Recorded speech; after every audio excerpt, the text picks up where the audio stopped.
তাহলে ছাত্রছাত্রীবৃন্দ, আজকের প্রথম ক্লাসে নবম শ্রেণীর প্রথম চ্যাপ্টার সংখ্যা পদ্ধতির এক্সারসাইজ 1.3 এর গতকাল রাত্রে গত ভিডিওতে আমি 1-2 নিয়ে আলোচনা করেছিলাম। আজকে করব 1.3 এর 3 নং প্রশ্নের সমাধান। 3 নং প্রশ্নটা আছে, নিম্নলিখিত অঙ্কগুলিকে পি বা কিউ আকারে প্রকাশ করো, যেখানে পি কিউ অখণ্ড সংখ্যা এবং কিউ নট ইকুয়াল টু 0। প্রথম দেওয়া আছে রোমান নাম্বার 1 0.6 বার। 0.6 বার। ভিডিও যাতে শর্ট হয়, ছোট করার জন্য অঙ্কগুলি আমি একটা পেজের মধ্যে সুন্দরভাবে করে নিয়েছি, যাতে তোমরা সহজভাবে খুব কম সময়ে অঙ্কগুলি আয়ত্ত করতে পারো। 3-এর 1 নম্বর 0.6 বার। আমরা যদি ধরি x ইকুয়াল টু 0.6 বার, বার কত বার মানে রিপিট 0.6666 ডট। তাহলে আমি দশমিকের পর 4 অঙ্ক পর্যন্ত লিখে ডট দিয়েছি। তাহলে x ইকুয়াল টু 0.666 ডট আমি ধরতে পারি 1 নং ইকুয়েশন, মানে 1 নং সমীকরণ। যেহেতু একটা সংখ্যার উপর বার 6 বার, একটা সংখ্যার উপর বার আছে, তাহলে 1 লেগে একটা শূন্য দিয়ে গুণ, উভয় পক্ষে গুণ করতে হবে। তাহলে 1 লেগে 1 মানে 10 দ্বারা উভয়কে গুণ। যদি দুইটা সংখ্যার উপর দাগ থাকে, তাহলে 1 লেগে 2 শূন্য মানে 100 দ্বারা উভয় পক্ষে গুণ করতে হবে। তাহলে আমরা এক্ষেত্রে যেহেতু একটা 6-এর উপর বার আছে, একটা সংখ্যার উপর দাগ দেওয়া বার দেওয়া, তাহলে আমরা 10 দিয়ে গুণ করব। 10 ইন্টু x, 10 ইন্টু 0.6666, 10x, এটা 10 দ্বারা গুণ করলে কি হয় 6.6666। এটা হবে আমাদের 2 নং সমীকরণ। 2 নং সমীকরণ। তো এখানে দেখা যাচ্ছে একটা সমীকরণ থেকে 2 নং সমীকরণটা বড়, তাই আমরা কি লিখব, যে 2 নং সমীকরণ থেকে 1 নং সমীকরণ বিয়োগ করে পাই। যদি আমরা বিয়োগ করি তাহলে পাই 9x equal to 6, x equal to 6/9, 3 2 6, 3 3 9, মানে 2/3। x এর মান আসে কত, 2/3। আমরা যদি এই পি বা কিউ আকারে যদি প্রকাশ করি, তাহলে পি এর মান হবে 2 আর কিউ এর মান হবে 3। খুব সহজ, পি এর মান হবে 2, কিউ এর মান হবে 3। 2 নম্বর যে অঙ্কটা আছে, 2 নম্বর আছে আমাদের 0.47 বার। 0.47 বার, বারটা 7-এর উপর, বারটা কার উপর, 7-এর উপর। তাহলে আমরা ধরে নেই, মনে করি x ইকুয়াল টু 0.47 বার। যেহেতু 7-এর উপর বার, তাহলে 7 রিপিট হবে। তাহলে কি লিখতে পারি, x equal to 0.4777 dot dot 1 নং সমীকরণ। দশমিকের 4 ঘর 5 ঘর করা যায়, অসুবিধা নেই, কোনো অসুবিধা নেই। ডট দিয়ে 4 ঘর সুবিধা, 5 ঘর করা যায় ইচ্ছা। তাহলে x ইকুয়াল টু কী হয়, 0.4777, 1 নং ইকুয়েশন। যেহেতু একটা সংখ্যার উপর দাগ বার ছিল, তাহলে আমরা 10 দ্বারা গুণ করব। দুটো সংখ্যার দাগ থাকলে বারটা কিন্তু 4-এর উপরে নেই, 7-এর উপরে বার, তাহলে একটা সংখ্যার বার মানে 10 দ্বারা গুণ হবে। তাহলে 10 ইন্টু এক্স, 10 ইন্টু 0.4777, গুণগুলো কী হয়, 10x ইকুয়াল টু 4.7777, 2 নং ইকুয়েশন।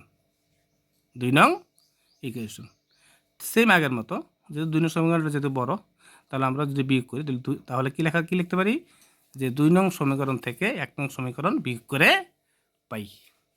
2 নং সমীকরণ থেকে 1 নং সমীকরণ বিয়োগ করে পাই। প্রথম লিখলাম 2 নং সমীকরণ, 10x ইকুয়াল টু 4.7777 ডট। তারপরে 1 নং সমীকরণ লিখলাম x ইকুয়াল টু 0.4777 ডট। বিয়োগ করলে কী হয়, 9x ইকুয়াল টু 4.3000, মানে 4.3।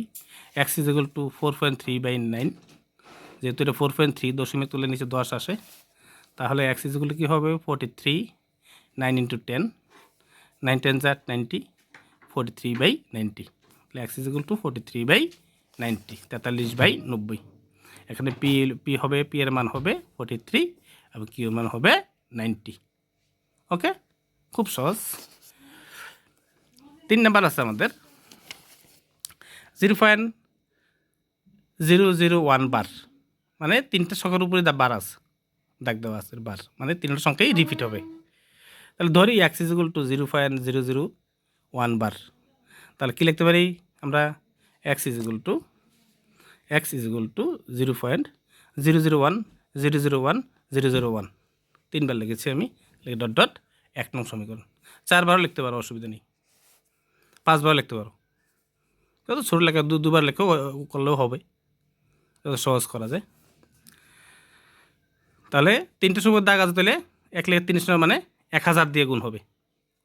1000 into x, 1000 into 0.01 dot dot গুণ হলে কী হয়? 1000x ইকুয়াল টু, যেহেতু এটা শূন্য 3টা, তাহলে দশমিকটা 3টা শূন্য, তো দশমিক 3 ঘর যাবে, দশমিকটা কয়বার যাবে? 3 ঘর, তাহলে 0.001 পরে পয়েন্ট বসবে, তাহলে 1.001 1.001 1.001 2 নং ইকুয়েশন।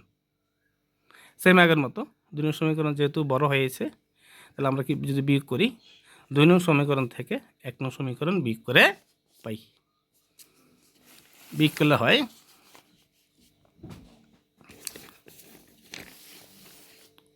দাঁড়ায় 1000x, 2 নং সমীকরণ কী ছিল? 1000x ইকুয়াল টু 1.001 আর 1 নং সমীকরণ ছিল x ইকুয়াল টু 0.001 বিয়োগ করলে আমাদের আসে 9099x ইকুয়াল টু 1। তাহলে বা দেয়ার ইমপ্রেস বা বাও বলা যায় বাংলাতে, x ইকুয়াল টু 1/9099। এখানে পি এর মান হবে 1, কিউ এর মান হবে 9099। এরপর যেটা আছে আমাদের 4 নং যে প্রশ্নটা আছে, 0.99999কে পি বা কিউ আকারে প্রকাশ করো। তোমার প্রাপ্ত উত্তরে তুমি কি বিস্মিত? তোমার শিক্ষক এবং সহপাঠীদের সঙ্গে আলোচনা করো এরূপ উত্তর কেন হলো। একদম সহজ অঙ্ক, যেহেতু 0.999 রিপিট হয়েছে, তাহলে ধরে নিতে পারি 0.9 বার, 0.9 বার মানে 10 দ্বারা গুণ হবে। একটা সংখ্যার উপর যেহেতু 12 হবে, 0.9 বার মানে একটা সংখ্যার উপর 12 হবে, যেহেতু 9 বার রিপিট হয়েছে, তাহলে 10 দ্বারা গুণ করতে হবে। তাহলে আমরা করা শুরু করি, করে রেখেছি সুন্দরভাবে। ধরে নিই x ইকুয়াল টু 0.9999, একটা সমীকরণ দিয়ে দিতে পারি। যেহেতু 9 বার, একটা 9 রিপিট হয়েছে, তাহলে একটা সংখ্যার উপর বার, তাহলে 10 দ্বারা গুণ করতে হবে। 10 দ্বারা গুণ করলে কী হয়? 10x equal to 9.999 dot dot 2 নং সমীকরণ। সেম আগের মতো 2 নং সমীকরণ থেকে 1 নং সমীকরণ বিয়োগ করে পাই। বিয়োগ করলে কী পাই? 9x equal to 9, 9x equal to 9, x equal to 9/9, 9 9 1, 1 9 9, তাহলে x এর মান হচ্ছে 1, x এর মান এখানে p ইকুয়াল টু 1, কিউর মানে 1, হ্যাঁ 1 হবে। এবং আমি জানি 1 একটি কী সংখ্যা? মূলদ সংখ্যা। 1কে পি বা কিউ আকারে প্রকাশ করলে 1/1 হবে। এবং এই উত্তরে আমি বিস্মিত নই, কারণ 1 একটি মূলদ সংখ্যা, 1 একটি মূলদ সংখ্যা। এই উত্তরে আমি মোটেই বিস্মিত নই। ছাত্রবৃন্দ, যদি আমার ভিডিওগুলি ভালো লাগে তাহলে অবশ্যই আমার চ্যানেলটাকে সাবস্ক্রাইব করবে, শেয়ার করবে। গতকাল রাত্রেই আমি অঙ্কগুলি দিতে পারতাম, নেটের কারণে আমি দিতে পারিনি, দুঃখিত। নেক্সট পরবর্তী সময়ে 5 6 7 8 9 এই অঙ্কগুলোও পেয়ে যাবে, যাতে তোমরা কোনো টিউশন মাস্টার ছাড়াই অঙ্কতে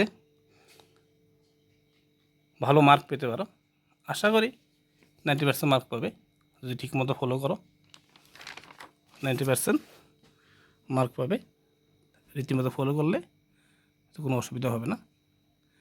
সবাই শেয়ার করবে এবং আমার চ্যানেলটাকে সাবস্ক্রাইব করবে। Thank you.